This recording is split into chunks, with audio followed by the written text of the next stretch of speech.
Amen. Alam niyo po ba yung difference ng pagiging optimistic, pagiging positive thinker, at pagkakaroon ng faith? Alam niyo po, ang optimism o pagiging positive, no, ito yung nag-iisip ka na maganda yung mangyayari. For example, sa business mo, sa pag-aaral mo, sa family mo, kumbaga in the future, no, nag-iisip ka na maganda yung mangyayari sa'yo. In which yung faith naman po, no, on the other hand, parang parehas lang din. No? Naniniwala ka na may gagawing maganda sa'yo si Lord, no? Sa future mo, meron siyang magandang plano. It's also, parang kung titignan mo, parang parehas lang. No? Pero pala ang pagiging positive lang, pagiging optimistic lamang, ang difference nila pagdating sa faith is that yung pagiging positive, wala siyang basihan. Wala siyang anchor, kumbaga. Wala siyang basis kung bakit nararamdaman mo to. Kumbaga, kung gusto mo lang mapanatag, ganyan, magpa-positive thinking ka na lang. Walang basihan. No? Pero ang pananampalataya, meron siyang basis. Meron siyang pinanghahawakan. And that is the Word of God. Yun po ang difference kapag ikaw ay optimistic lamang at ikaw ay full of faith. No? So yun yung ibig sabihin ng difference ng optimistic ka, at ikaw ay full of faith. And sabi po ng Bible, we live by faith every day. Tayo pong mga mananampalataya. And ngayon po, no, recently, sa global news, no, talagang nababalitaan po natin, there are a lot of bad reports. Ang daming mga nangyayari all over the world. Recently, yung sa Gaza and sa Israel, no, there's war between them, no. Though dati pa naman nag-aaway na yan, pero ngayon mas matindi, no. May pagsabugan na lang missile, no. So yun yung naririnig po natin. In India, ang daming mga namamatay, no. Tinatapon na lang sa dagat yung iba, sinusunog sa daan, sa parking lot, no, kasi napakadaming bangkay. So there are a lot of bad reports that is going on sa paligid po natin, no? Like even dito sa bansa natin, meron na daw yung variant ng virus ng COVID from India, meron na daw dito. No? So, kumbaga, yung pong mga nangyayari sa paligid natin, hindi maiwasan na maapektuhan yung ating emotional state, mental state, and even our spiritual state or yung ating pananampalataya. No? So this morning, related po doon, no? Parang masasalamin po natin yung story na pag-aaralan po natin this morning. No? So yung title po ng message natin is about fear, no? Faith versus fear. Yun po yung title ng message natin. So may calling po ngayon ang Panginoon sa True Vine City Harvest Church and to the whole body of Christ. Sabi nga ni Jaja, if you have watch yung ating 3 days na vision casting from our mentor, Bishop Oriel. No, doon sinasabi niya rin na it's time that the church should rise up. Na kailangan po nating magbigay ng faith at hope, no, sa iba. Pero alam natin, sometimes tayo din, nanghihina po yung faith natin. Natatakot din tayo. So this morning, yun po yung gusto nating i-address, no? So yung story po na babasahin natin is in Numbers chapter 13 and 14. Bilang chapter 13 and 14. So dito po, yung kwento dito, pinapakita that the Israelites failed to trust God. Nag-fail po sila na pagkatiwalaan ng Panginoon. No? And the Israelites paid a heavy price nang hindi po nila pagtitiwala sa ng Panginoon sa kanila. So ang sabi ni Moises, bago sila lumakad, bago niya pinahayo yung 12 appointed leaders, ang sabi niya ganyan, ito yung strategy, sabi niya. Dumaan kayo sa Negev, tapos dumiretso kayo sa kaburulan, sa kabundukan. So hindi niya pinapadiretso sa kapatagan, no, para hindi sila makita. And then sabi niya, ito yung titignan nyo doon. Ito yung i-assess ninyo, sabi niya doon sa 12 spies. So number 1, tignan nyo yung mga tao. Marami ba sila? Konti ba sila? Mahina ba sila? Malakas ba sila? Tapos sabi niya, tignan nyo rin yung lupa. Kung mataba ba, no? Kasing sexy ko ba? No, mataba ba? Sabi niya, marami bang punong kahoy? So yun yung strategy or instruction ni Moises dun sa 12 spies. Dun sa, kumbaga, land surveyor la. Nepe-pa-survey ng Lord yung lugar. Moises yung lugar rin. And then, ang last, don't forget to bring sample, Mamitas kong punong kahoy ka rin, So, magdala akong sample, karetang atsuka rin. Kasi yung promise ng Lord Karela, dalada kayo ketang lugar with land flowing with milk and honey. Puri na sabihan, masagana yung lugar. And then, pagdating nila doon, sumunod yung 12 spies, umalis sila, no? Mula sa ilang, pumunta sila doon sa lugar na yon, no? And then, tinignan nila yung mga tao. So nakita nila, yung mga naninirahan pala doon sa promise ni Lord na lugar sa kanila are mga descendants ni Anak. So ito yung mga higante, no? So nakita nila, lalaki pala, no, nung mga tao na nandoon.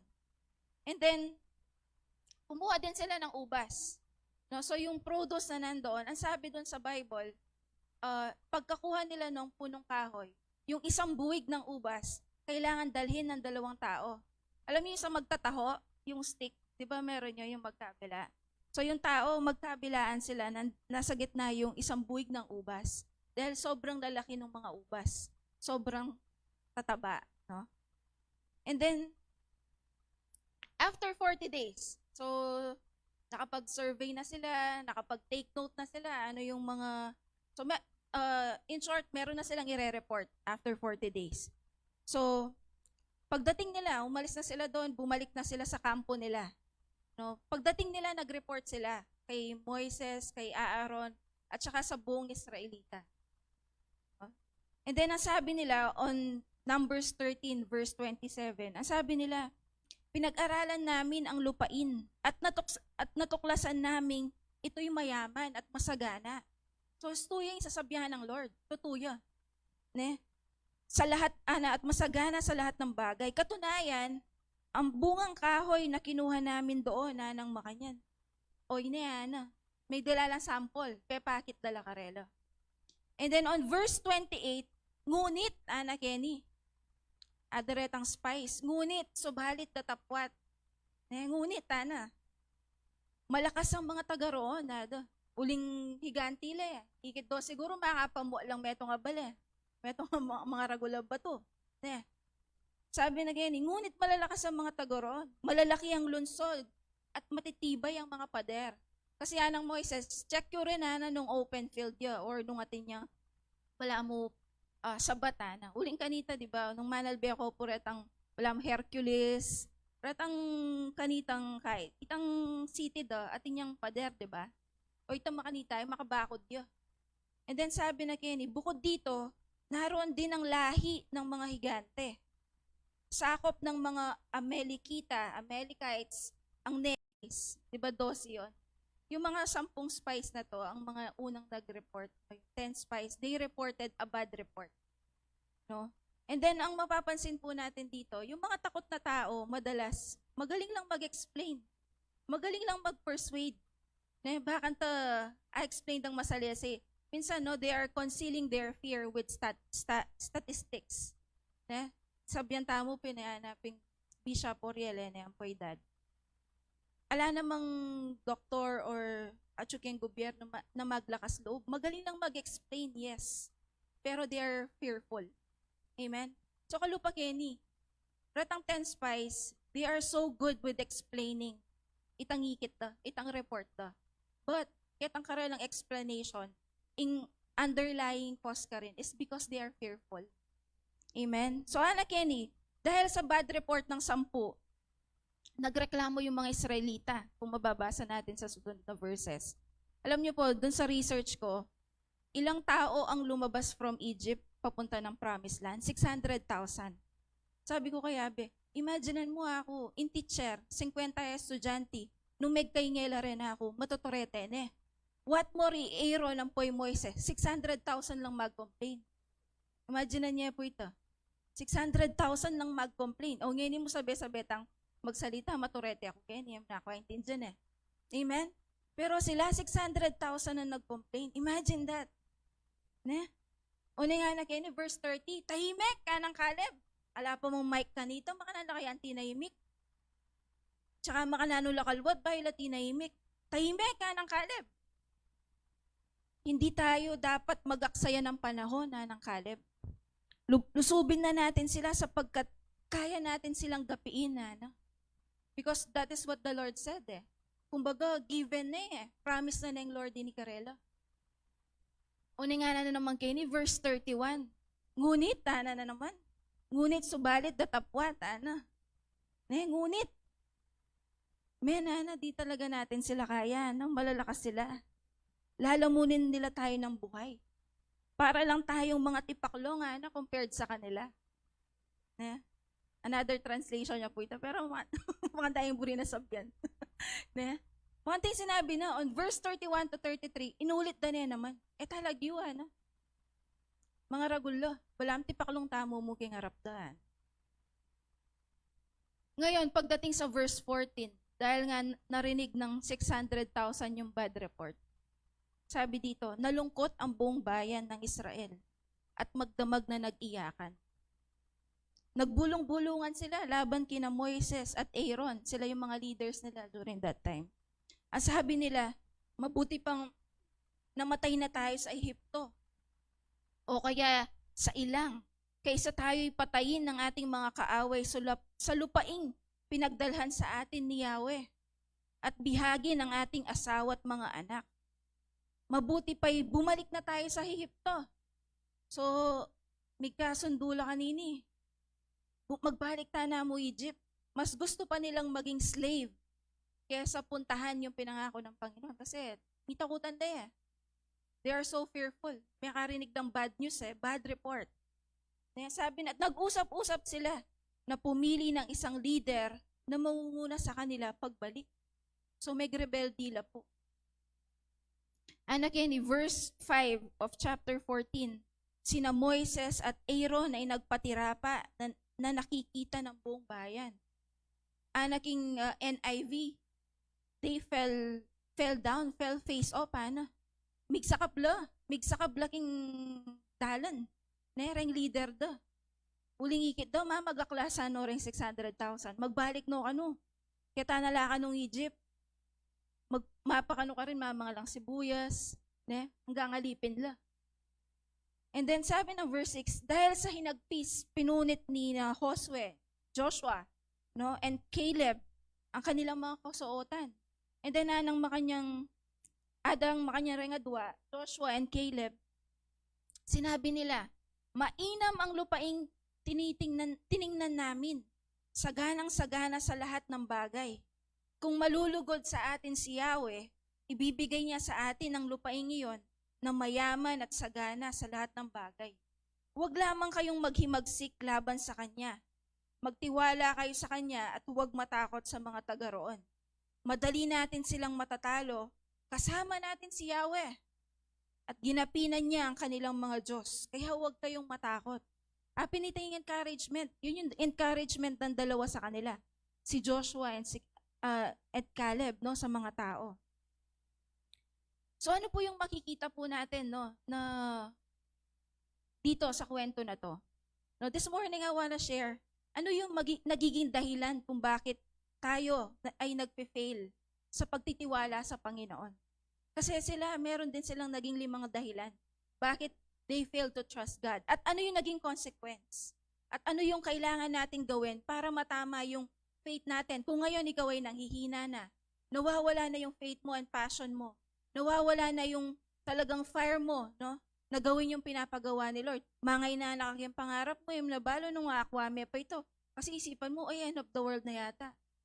So this message is for us. So number 1 reason, bakit nag-fail ang mga Israelita na pagtiwalaan ng Panginoon? Number 1, because of fear of failure. Dahil madalas yung pinapagawa ng Panginoon, it seems impossible. It's more than doon sa kaya mong magawa. Kasi sila, yun nga, pinapa-conquer ni Lord yung promised land, yung land ng Kanaan. in which ang nakita nila, mga higante yun nandoon, no? Na naninirahan doon. Ang sabi dito, fear paralyzes your thinking, reasoning, and body. Yung pong takot, walang ibang ginagawa yan kung hindi i-paralyze ka. Naranasan nyo na pong ma-overwhelm sa mga iniisip mo, yung sobrang dami mong kailangan gawin, sobrang dami mong problema, sobrang dami mong responsibility. No? Luklok na aking sulok. Mapapaupo ka na lang sa sulok at iiyak ka. No? Ganun po yung ginagawa ng fear. It paralyzes you. Nawawala yung diskarte mo, yung wisdom. No? Ganun po yung nangyari sa kanila. Ang sabi dito, di ba, doon sa verse 14, chapter 1, nalungkot sila. Ang buong bayan ng Israel at magdamag na nag-iyakan. Naranasan nyo na po yun, yung magdamag kang gising. Kasi yung utak mo walang pahinga. Isip ng isip dun sa problema mo, dun sa kinakaharap mo na giant. No? So sila ganun yung nangyari because they have absorbed the bad report. Pinaniwalaan nila yung bad report. Nag-iyakan sila magdamag. And they decided to go back to their slavery. Balik na lang sa dating buhay. Ang hirap palang maging Kristiyano. Ang dami palang bawal. Ang dami palang dapat gawin. So they decided, no, tumalikod sila. Hindi na kami susulong. Mag-retreat lang, mag-surrender lang. No? And then, because of their fear, they became irrational. Gusto na nilang pagbabatuhin yung leader na tumulong sa kanila. No? Gusto na nilang patayin. And then, sabi dito, when we are confronted with trials, temptation, and challenge, minsan nagpe-feel po tayo to trust God's promises. Alam niyo po yung promise ni Lord? Kay Abraham pa to, di ba? Pero inulit niya. On Exodus, the book before the Numbers, bago pa sila lumabas, bago pa ni Lord gawin yung mga plagues, yung hatiin yung Red Sea, pinangako na niya. Sabi niya sa Exodus chapter 3 verse 7 to 8, sinabi sa kanya ni Yahweh, nakita kong labis na pinahihirapan ng mga Ehipsyo ang aking bayan. Alam ko ang hirap na kanilang tinitiis. At narinig ko ang kanilang pagdaing. Ito pa lang yung moment na tinawag niya si Moises. Kinokomisyon niya si Moises to be the deliverer of the Israelites. Ito na yung sinabi ng Panginoon sa kanila. Kaya't bumaba ako upang sila'y iligtas, ilabas sa Ehipto at hihatid sa lupang mainam, malawak, mayaman at sagana sa lahat ng bagay. Ito ay ang lupain na isip mo sa Panginoon. Na nakalimutan mo na kasi akala mo imposible, napakalaki Lord, hindi ko to kaya. Tandaan po natin that we are serving a big God. Kaya natural lang na yung papagawa niya sa'yo, malaki. Amen? So yun po yung nangyari, number 1. They failed to trust God. Nag-waver yung kanilang faith because of their fear of failure.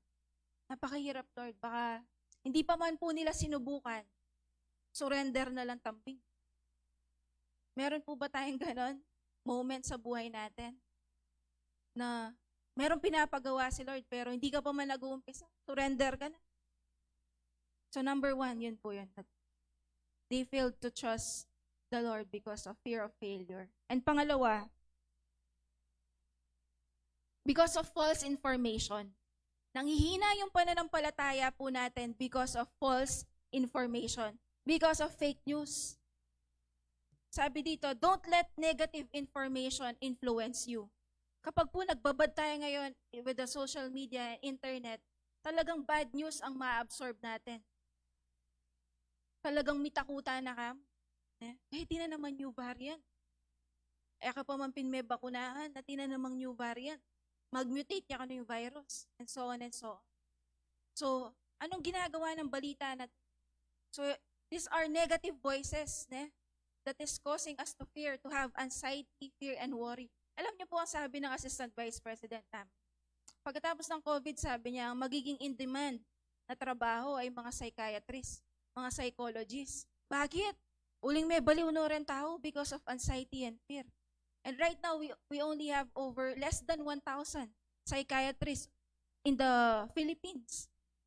I think it's 101 versus 100,000 na population. Metong yang psychiatrist for 100,000 population. No, it's because of this false information and fake news. Amen? So, sabi nga, faith cometh by hearing and hearing. So, kung paulit-ulit, yung naririnig mo ay negative, doon ka na maniniwala. No? Sa mga Israelita po, it distorted their view. No, 'di ba kung mapapansin po natin, yung ngunit rent 10 spice. 2 beses 'yon. Ngunit nakang 'di ba niyang minuna, sinabi daw, masanting niya, masagana ya, ngunit And then nang Caleb, tahimik ka na. Una nga naman kitang verse 31 to 33, ngunit na naman. Talagyo, masiganla, malatita mo, we are just like grasshopper in front of them. Minulit niya. Minulit itang bad report. That's why they absorb it. I absorbed it. Anya kaya niya na, let us not listen to the wrong voices. Naratang susut-sut a negative kaya katamod. Let us not listen to the wrong voices. Let us listen to the word of truth, to the voice of truth. Apinini, the word of God. No?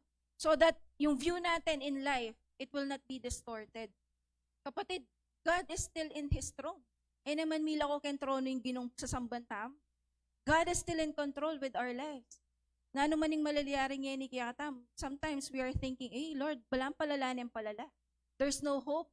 Makanano ko pang tumuha, makanano pa itang pangarap ko. Nano pang gawang ko. Ako yata mangarap, ako yata magobra. Hindi. No? So this false information, highly absorb because it will, kumbaga, i-downing faith mo. Amen? And then pangatlo, Anak Yenny, itang faith daw mag-fail ya because they failed to recall the power of God in the past. Biruin mo yon from chapter 13 to verse 14, overnight lang, nagseding sabo. Overnight po, nagseda nga nitang gewa, kailing one day tang gewa ng Lord. Nano nga ning gewa ng Lord? Number 1, para lang mapalaya sila sa mga Ehipto, nagpadala ng mga salot ang Panginoon, mga plague. No, sa Egypt. And then, doon sa desyerto, sinamahan sila ng pillar of cloud and fire. Kapag mainit, no, sa desyerto, sobrang init, merong cloud na tatalukbong sa kanila. No? And kapag gabi naman, there's a pillar of fire. And that is the presence of God. Sinasamahan sila. And then pangatlo, yung nag-cross sila doon sa Red Sea. Hinati ng Panginoon para makadaan sila. Kinalimutan nila lahat yon because of the bad report. Kapatid, minsan ganyan tayo. Merong ginawang matindi dati ang Panginoon sa buhay mo. Miras ka kang edadayan. Dakalyageway Lord kembye mo. Amen? Pero, minsan kapag nahaharap ka sa higante, doon sa pinapagawa niya na blessing, no, pinapakonquer niya sa'yo, minsan nanghihina yung faith mo, kalingwan mo nga. Sinabi na ni doktor, miga dyan kang bukol ken daddy ng taking surgeon. Minsan, tatakot na because of bad news. Pero let us recall, nung nano'y tang gewa ng Lord kaya katamo in the past, because God was faithful. Ngayon niya pawari maging unfaithful kaya ka. Kanita tayo pakilala kaluguran na nakatamo O what more ngayon anak na nako. Amen? Aya, ganun yung nangyari sa kanila. Tigsedeng sabo. Kailing wanda nga nitang gewa ng Lord. Tayo po ngayon, yung ginawa ni Lord in the past, ano yung mga blessings na na-receive mo in the past? Ano yung mga breakthrough and miracles na na-receive mo in the past? Remember them kapag nanghihina po yung faith natin. Amen. Tandaan po natin, our God is omniscient, omnipresent, omnipotent God. Alam niya lahat. Nandito siya sa oras na ito. Hanapin, naman balo ning kasiping mo yung pagdalanan mo. Lord, balo na. Amen? Kaya let us not fail to recall the power of God in the past sa buhay natin. Because I'm sure, at yung geway, Lord. May kalingwan ito, recall it. And then pang-apat, bakit po nagpa-fail tayo, no, in trusting the Lord? Because we failed to see the things from God's perspective. Ang ginagamit nating mata, yung mata nating physical. Right now, kung makikita mo, wala na yung pag-asing tao ngayon ni, wala na yung pag-asing bagay ngayon ni, wala na yung pag-asing pamilya ko, wala na yung pag-asing obra ko, yung career ko, yung health ko. Ali, let us look on the eyes of God. Nung makana nangakakit, Lord, yung bagay ngayon ni, yung business ngayon ni, yung obra ngayon ni, makana nangakakit, Lord. Let us always ask, how big is our God? How rich is our God? Kasindagulya bang, nung yung problema mo, kasindagulyang ilog. Lord, mas maragulya kanya kasindagulyang dagat. Amen? Alang greater problem kang Lord. God is always greater. Amen? So let us not be like the mga Israelites. They failed to see how the bigness, nung makanaya karaguli, Lord. They failed to see that. Ingikit day tang sarili da. Alam niyo po, we will never be enough. Totoo ito. Kapag higit may sarili mo, nilawe may keng salamin, you will never be really enough. Talagang lagi ang kulang. Kaya sabihan mo, ginawa ko naman lahat. Itang magwalling ka, ginawa ko naman lahat. Makanya, nene, ayaw kuminis. No? So, lagi talaga kulang tama eh. Itang galing mo, kulang ka lagi. Anyapin, we must see things on God's perspective. Biruan Meta, sabi ng Lord, i-conquer yoretang Amalekites, Jebusites, iganti la ya. So, buri ng sabyan. Greater yung agyo ng gawan, Lord, kaya katam. We just need to see it. Kailangan nakit may sarili mo nung ninuwi ka kang Lord. You are already holy. So, retang gagawan tang mali. No, dapat bagay ketang nature mo kasi holy na kaya. Banal na ka, anak na nakaning Ginoo. No? So, atin tamong talagang dapat akit ngayon nga ba kayo ni? Magaliwaya dapat in image mo.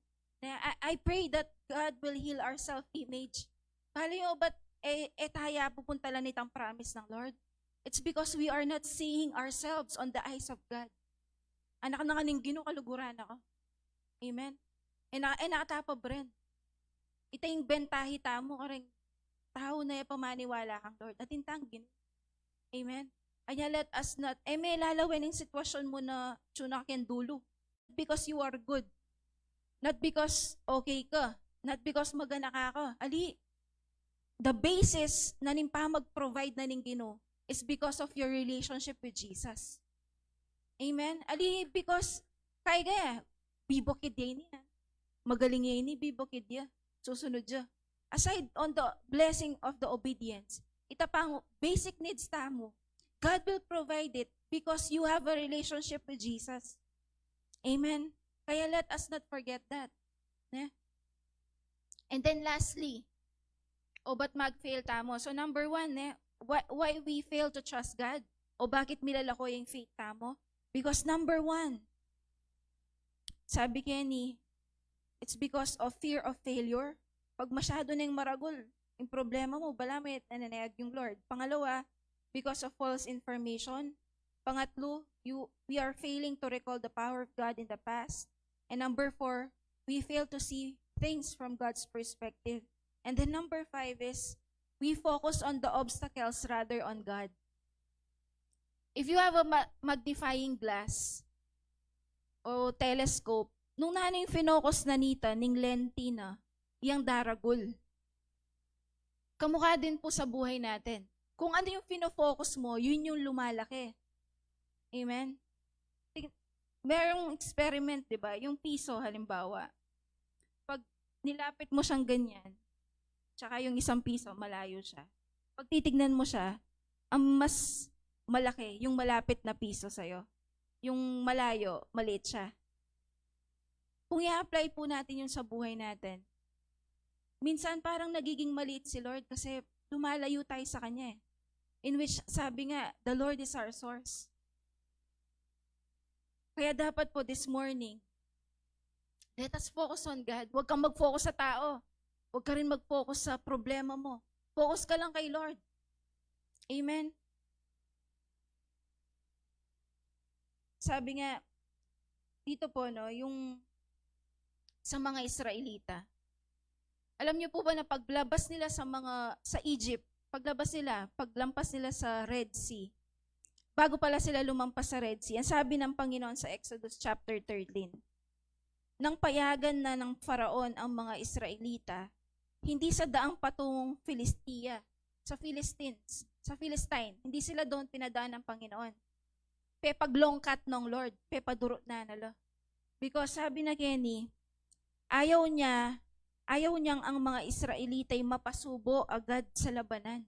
So kanita pa po yung Israelites ang poreng Filisteo, at talagang war. Sabi na Kenny, ako padalan ka rin ha. Nung tutusin po, in point A, yung Egypt, diretso mong makanyan at yun king promised land.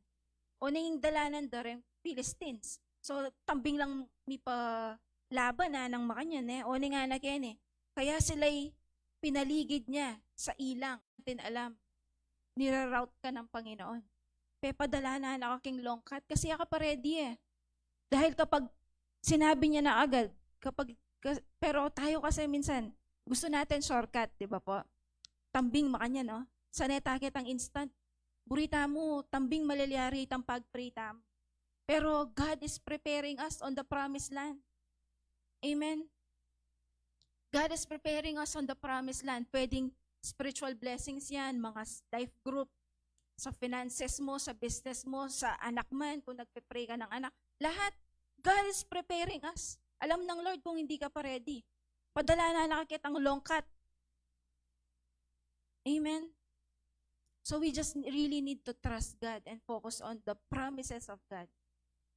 Hanaping makanyan. Kung mababasa po natin o itutuloy natin, dahil nga naniwala yung mga Israelita sa bad report, may delay itang promise pero milyarya pa rin. O nanging tamupin, retang megrebeldi, kaya abe. No? So, on the next part, ano yung consequences po kapag po tayo ay nag-fail to trust and obey the Lord? Sabi dito sa chapter 14 verses 26, sinabi ni Yahweh kina Moises at Aaron, hanggang ngayon patuloy pa rin ang mga Israelita sa pagrereklamo laban sa akin. Kailan pa ba sila tatahimik? Alam niyo po ba when we say idle words, even kung halimbawa against yan sa leader mo o kanino pa man, naririnig po ng Panginoon. And then sabi niya dito, akala ng mga Israelita, umaangal sila kina Moises at Aaron. Pero hindi nila alam, magreklamo directly to God. Ang sabi niya dito, hanggang ngayon, patuloy pa rin ang mga Israelita sa pagrereklamo laban sa akin. Kailan pa ba sila tatahimik? Sabihin ninyo sa kanila, ito ang pinapasabi ko. Habang buhay akong si Yahweh, namamatay po ba ang Diyos? Hindi. Gagawin ko sa inyo ang narinig kong gusto ninyong mangyari. All the complaints na sinabi nila, tutuparin ng Panginoon. Ang sabi niyang ganon, mamamatay kayo dito sa ilang. Sa mga kabilang sa census, sa makatuwid, ay yung mga mula 20 years old pataas. Silang lahat ay mamamatay. Isa man ay walang makakarating sa lupang ipinangako ko, maliban kina Caleb at Joshua.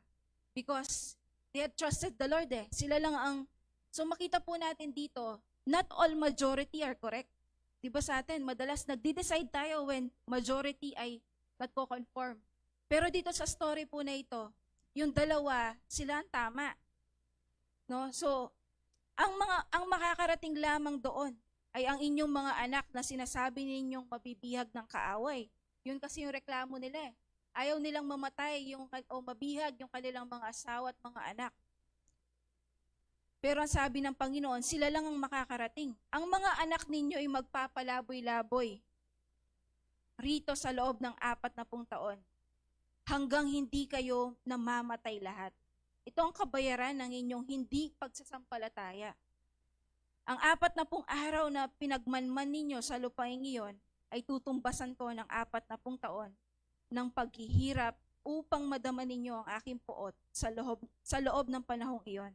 Akong si Yahweh ang may sabi nito at gagawin ko ito sa masamang bayang ito. Mamamatay sila sa ilang. So that is the consequences of God. Pero kung babasahin po ninyo, bago makarating sa chapter 14 verse 26 hanggang 35, pinanalangin na sila ni Moises. Sabi na, Lord, huwag niyo po silang, kasi gusto na silang lipulin ng Panginoon. Sabi na, Lord, huwag mo gagawin yon. Mapapaya yung pangalan mo, sabi ni Moises. Sasabihin ng mga Ehipto, pinatay mo sila kasi hindi mo sila kayang dalhin sa promised land. Tapos sabi ni Lord, sige, sabi niya, dahil sa panalangin mo, patatawarin ko sila. Pero pagkatapos ito, makita natin, meron pa rin judgment. So ano yung makikita po natin dito na consequences ng ating pag-fail na pagdi-disobey at pag-fail na pagtiwalaan ng Panginoon? Number 1, it will cause others to suffer. Sabi niya dito, yung mga anak nila, sila ay magpapalaboy-laboy for 40 years. Maghihirap sila sa ilang because ng kanilang hindi pagsampalataya sa Panginoon. And then ang pangalawa, they miss God's best. Alam niyo po ba na right away, pagkatapos iproclaim ng Panginoon yung kanyang judgment, nalipol ng salot yung 10 spies, yung 10 espiya, namatay sila sa salot, kambing, na kaagad. And then yun nga, for 40 years, inantay na mamatay lahat ng 20 years old pataas bago sila makarating. Pero alam nyo, ito yung maganda pong going back na dun sa sinasabi ko, na pwede tayong patawarin ng Panginoon, pero yung judgment at yung resulta ng ating pag-disobey ay hindi niya aalisin. Kagaya po nito, no? Balo yun yung sabyan ng Moises, ang pong Aaron karela na ang pasabi ng Gino, oy ninggewada, no? Sabi niya, lahat ng bilin ni Yahweh ay sinabi ni Moises sa mga Israelita at sila'y nag-iyakan. May nga gano'n na naman. Because they heard the judgment of the Lord. And then verse 40, kinaumagahan, nagpunta sila sa ibabaw ng burol. Sinabi nila, papunta na kami sa lupaing sinabi ni Yahweh. Delayed obedience na yung minuna ilabisa. Magrebeldila. Una yung sinabi ng Lord ng Malyari Karela, sige, sunod na kami. Sabi nila, papunta na kami sa lupaing sinasabi ni Yahweh. Tinatanggap namin kami nagkasala. Ngunit sinabi ni Moises, bakit ninyo sinusuway si Yahweh? Kasi before that, sinabi na ng Lord Karela, uling sinuway na lang no, bisang munta. O nako patutuloy yan. Kasi atchula rin amare, retang kananeo naking kapatagan. O ningeni, uling ang dimdam day Lord, balang bisa lang bumawi. Bisa nung sunod, bisa nung mag-obey. Pero sabi na kining Moises, huwag na kayong tumuloy. Kapag tumuloy kayo, malulupig kayo ng inyong mga kaaway sapagkat hindi kayo sasamahan ni Yahweh. Ang mga Amalekita at Kananeo ay naroon sa pupuntahan ninyo at tiyak na papatayin nila kayo. Hindi ninyo maaasahan ang patnubay ni Yahweh sapagkat siya'y itinakwil ninyo. Ngunit nagpatuloy pa rin sila kahit wala na sa kanila ang kabanantipan at hindi nila kasama si Moises. Sinalakay nga sila ng mga Amalekita at ng mga Kananeo na naninirahan sa kaburulan. Tinalo sila ng mga ito at tinugis silang hanggang sa Horma. Amen? So they miss God's best. Meron pong pagkakataon sa buhay natin. Sabi nila hindi nauubos yung opportunity. Pwede po yun. Pwede mo yun. Tama naman yun. Pero meron sa buhay natin na mga major and big decisions, turning point of our lives, na hindi mo na pwedeng mabalikan. Na when you decide this, kahit na gustuhin mo pang maibalik, sige, sunod na ako po, Lord. Ala, no, it's too late. Ayaw mo na kayabe, Lord. Kasi, anak Kenny, siya'y itinakwil nyo, Aliway, Lord, yung megtakwil kaya kata. Ila. What? Pero tingnan po natin, pag may kayabe, Lord, karemplano mo, you will not succeed. Amen? So, let us trust the Lord. Kasi number 1, ayaw natin mag-suffer yung kasama natin. Kasi affected sila sa pagsuway natin. And then pangalawa, we will miss God's best when we do not follow the promise or yung instruction ni Lord. Share ko lang po, may clean testimony lang po. We are praying for Aben sa career niya, finances. And then, si Tita Charm, yun pong sister-in-law ni Dad in Maryland, nag-offer siya, sabi na, mag-opening yatang kung saan po dating nag-work si Abe sa Guam. Sabi na, atinang opening nga ng Makanyan. Pwede na yung mag-apply Abe. Sabi na, kasama siya sa first batch ng Makanyan.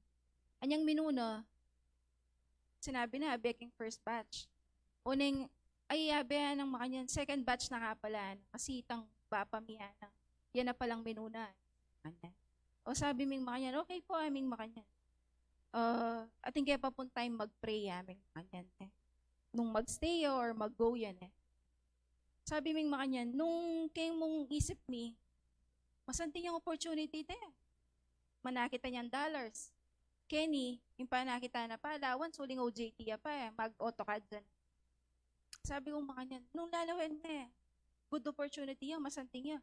Tambing kang milub masagdi mo, if you just say yes, go na, i-process din yung papel.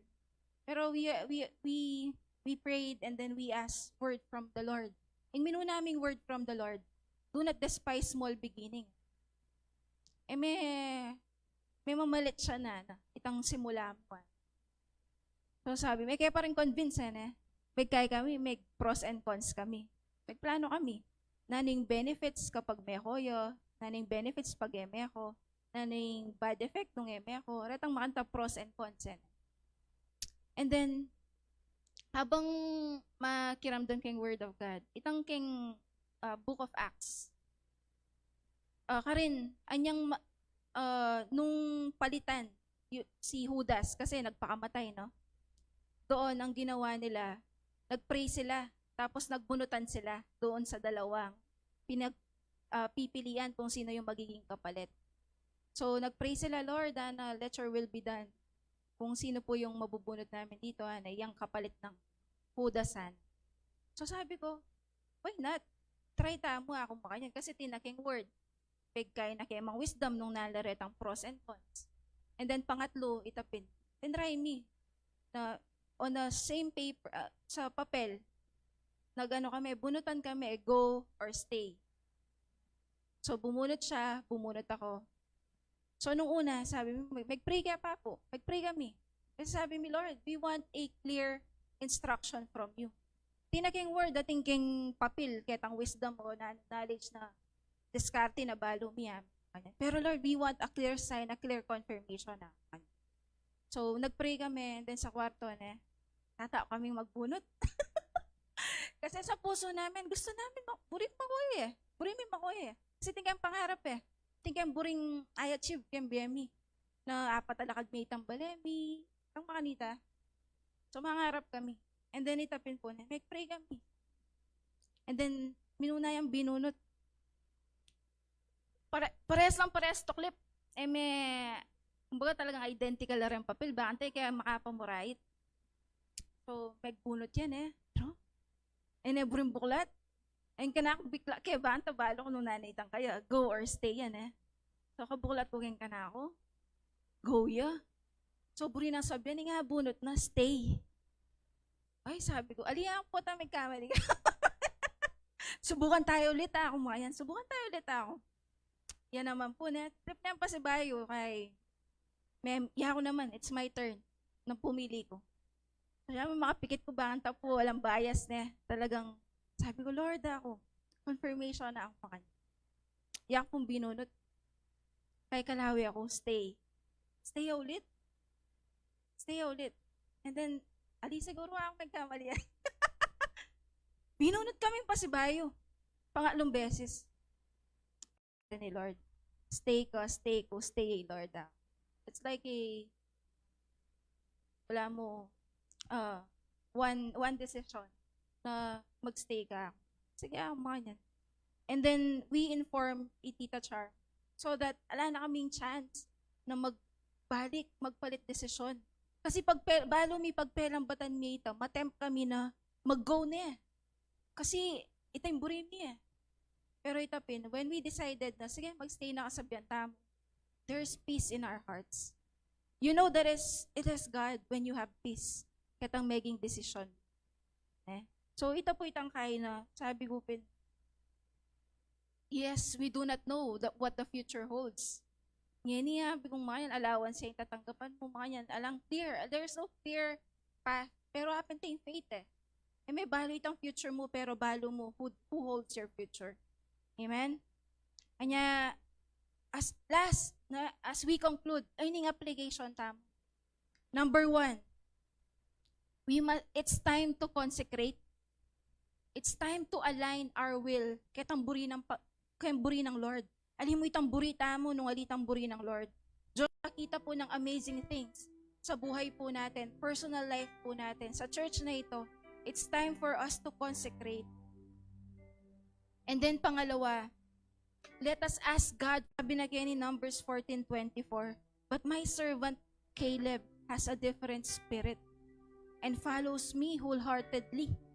That is the kind of spirit na nyarantaking Ginoo, just like Caleb. I will bring him into the land he went to, and his descendants will inherit it. Anjang maluwat, may Papa Brand bila ko itang conquering spirit. Hanggang maluwat, bahay may adas nan. Itang promise ng Lord kaya ko. May Papa Brand bila ko itang kaya kang conquering spirit along the way. Amen. And then last is, let us remain in the vision of God. In the church, no? Let us remain on that, to win souls and make disciples. Itang life group tamo na, itang rescue mission tamo po. Let us remain on that vision. Na-win tayo itang family tamo, i-conquer tayo itang family tamo. Unahan tala rin family tamo. Let us remain in the vision of God. Unahan itang pagawa ng Lord. Not our will, but God's will be done. Amen. Let us all stand. Let us ask for God's forgiveness if nag-fail man po tayo to trust Him.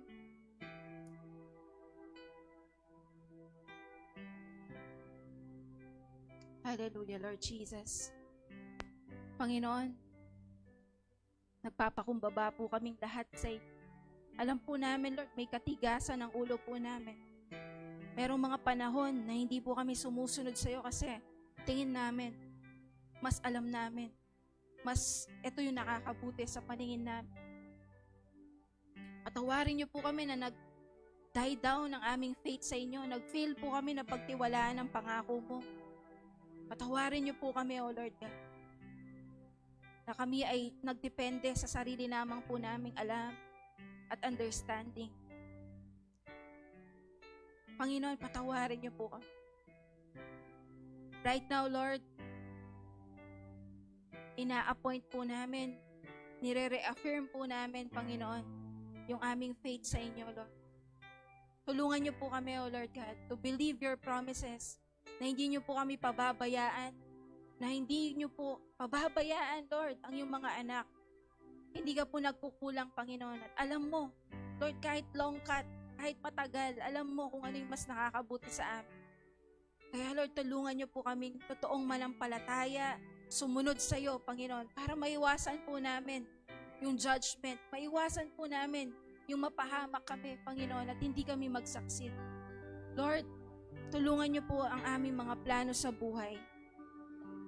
Dalangin po namin, Panginoon, na kami ay samahan mo sa lahat ng mga binabalak namin. Dalangin ko rin po, Lord, malaman namin at masunod namin ang iyong kalooban, O God. Panginoon, bigyan niyo po kami ng fear of God. Right now, let us ask for the fear of God. Panginoon, walang ibang takot ang gusto namin kung hindi yung pagkatakot lamang sa iyo, sa buhay na Diyos. The fear of God, Lord, yun po yung hinihingi namin. And right now, Lord, give us a conquering spirit, a different spirit, Panginoon. Hindi yung takot na spirito. Lord, hindi yung duwag, Panginoon, na spirito. Lord, you have not given us sin mo so that we can see from your perspective, O God. Maraming salamat po, Lord, sa mensahe mo. Dalangin ko, iukit mo sa puso namin, Lord, itong mensahe na ito. to always trust you, O God, in small things and in big things, O Lord.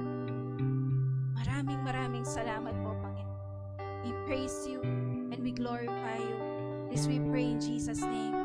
Amen and amen. Amen po. I would like to call Ma para po i-bless tayo this morning for our closing. Are you blessed?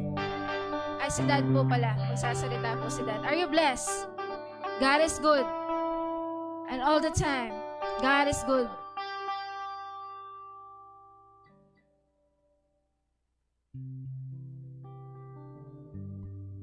Mag-announce lang ako at mag-challenge. Kinatatakutan po ng marami yung COVID-19. Pero sabi nga, faith versus fear. Ano ho? So, tayo po ay magandang magkaroon ng kaalaman paano ito mapagtatagumpayan sa ating mga buhay para sa kabutihan natin at ng ating pamilya. So, I am inviting you na manood po tayo sa isang doktor na nag-discuss po kung ano ang gagawain para po makapaghanda tayo, makaiwas tayo sa COVID. Pwede po palang maiwasan nito. Ano ho? So kahit tayo po ay, siyempre, nandun pa rin po yung pag-iingat. Pero kung prepared po tayo, so hindi po tayo patuloy na nangangamba.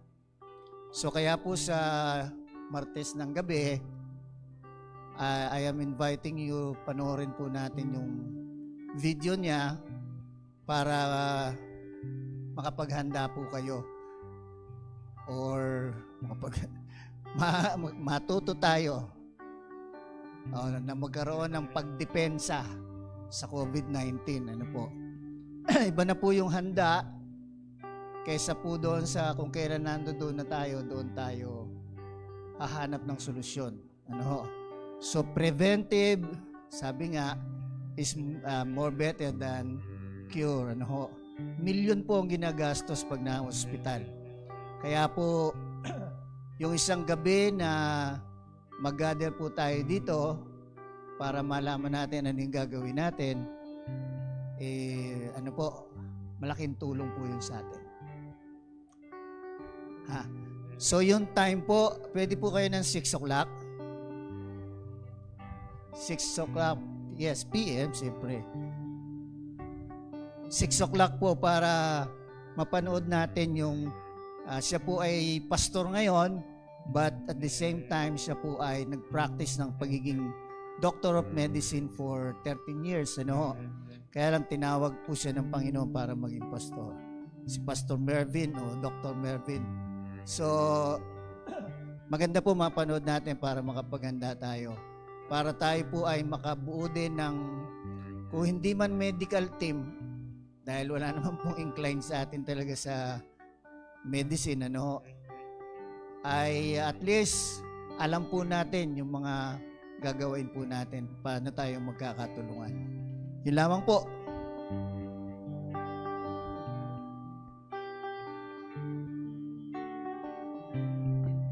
Praise God. Taas po natin ang ating mga kamay as a surrender to the Lord and declaring God's goodness. The Lord bless you. The Lord keep you. The Lord make His face shine upon you. I declare the power of God be upon you. I declare a conquering spirit. I declare faith. I declare victory in the name of Jesus. By the blood of Jesus, in the name of the Father, the Son, and the Holy Spirit. Amen. Amen. Thank you, Lord God. Glory to God. Good morning po sa bawat isa sa atin.